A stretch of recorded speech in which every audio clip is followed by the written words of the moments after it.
আগের দিনের ভিডিওটা আমি ঠিক যেখানে শেষ করেছিলাম, আজকে ভিডিওটা শুরু করলাম ঠিক তারই পর থেকে। স্বাগত জানাই তোমাদের সকলকে আমার আরও একটি নতুন ভিডিওতে। আমি আর রিয়া দুজনেই ফ্ল্যাট থেকে বেরিয়ে আমরা যাচ্ছিলাম পিওর ফ্ল্যাটে। যাবার পথে একটু মোমো কিনে বেরিয়ে পড়েছিলাম দুজনেই হাঁটতে হাঁটতে। প্রথমে টোটোয় করে এসে তারপরে হাঁটতে শুরু করেছিলাম। এইটা পিওর ফ্ল্যাটের সামনের অংশটা এত সুন্দর যে তোমাদের কি বলবো, তার থেকেও সুন্দর ওর ঘরটা। এই যে যাবার সময় লিফটে একটু ক্যাপ মেরে নিচ্ছিলাম, ফ্ল্যাটে যেয়ে রিয়ায় আমাদের সকলকে মোমো ভাগ করে দিয়েছিল। মোমো খাওয়ার পর ওর ঘরটাও ঘুরে দেখছিলাম, আর ঘর থেকে বাইরের ভিউটা জাস্ট অসাম। কি আর বলবো, মনে হচ্ছিল যেন গোটা কলকাতাটা এই জানলার মধ্যেই সীমাবদ্ধ রয়ে গেছে। এই জানলা থেকে গোটা শহরটাই যেন দেখা যায়। আরও কিছু খাওয়া দাওয়া হয়েছিল, কফিও করা হয়েছিল। আমরা খুব গল্প করতে এতটা ব্যস্ত হয়েছিলাম যে কি বলবো। তবে হ্যাঁ, পিউকে বারবারই বলবো যে পিউর ঘরটা ঘুরে এত ভালো লেগেছে যে কি বলবো।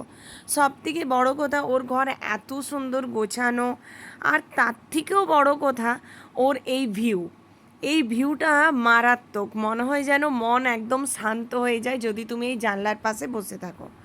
সেদিনে আর কিছুই সেভাবে ভিডিও আমার ক্লিপ নেওয়া হয়েছিল নি, একদমই আসলাম পরের দিনে দুপুরই আমি খাওয়া দাওয়া করে আমি আমার বসে গেছিলাম মেকআপের কাজে।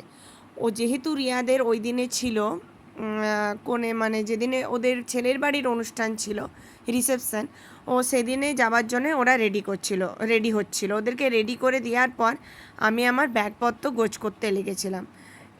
এটা তো আমার নিত্যদিনের কাজ, এটা আমি সবসময়ই করে থাকি।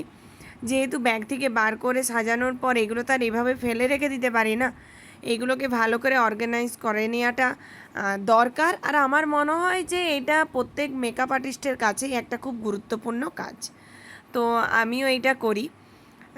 দেখতে দেখতে আমার এখানের কাজ সারা, কালকে আমি বাড়ি ফিরবো।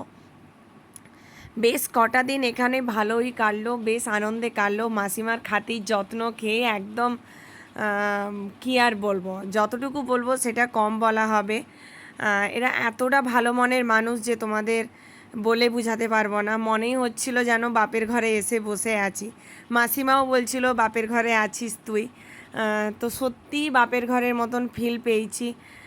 আবার যদি কোনোদিনও সুযোগ হয় অতি অবশ্যই যাব। রিয়া, পিউ কারোরই আমি মানে প্রশংসা করে ফুরাতে পারবো না। আমার এত ভালো কেটেছে এই কটা দিন, এত ভালো কিছু স্মৃতি নিয়ে আমি বাড়ি ফিরবো। তো যাই হোক, বাড়ি ফিরতে হবে কালকে, তার জন্য মনটা অবশ্যই একটু খারাপ। কিন্তু দেখো, যে যার রুটিনে, যে যার জীবনযাত্রাতে তো সকলকে ফিরতেই হয়। তো আমারও এখানে কাজ শেষ, আবার আমাকে আমার বাড়ি ফিরতে হবে। সেখানেরও বেশ কিছু কাজ আমার জমা হয়ে আছে। তোমাদের সঙ্গে কথা বলতে বলতে আমার প্রায় মেকআপ ব্যাগ গোছ হয়ে গেল। আর এসে একটু খাটেতেও যে নোংরাগুলো পড়েছে, অর্থাৎ ওই টিস্যু ফিস্যু এইসবই, টিস্যু কিছু পেপার, এগুলোই, অন্য কিছু তো আর আমার এতে নোংরা নেই। তো ওইগুলোই পরিষ্কার করে নিলাম। আর আজকে এই পর্যন্তই, আবার দেখা হবে পরের দিনে। অবশ্যই বাড়ি যাওয়ার আগে আরও একটা ব্লগ আমি এখানে করব, তোমাদের সঙ্গেও শেয়ার করব সেইটা। আশা করি তোমরা সকলেই যে যার বাড়িতে ভালো আছো এবং সুস্থ আছো।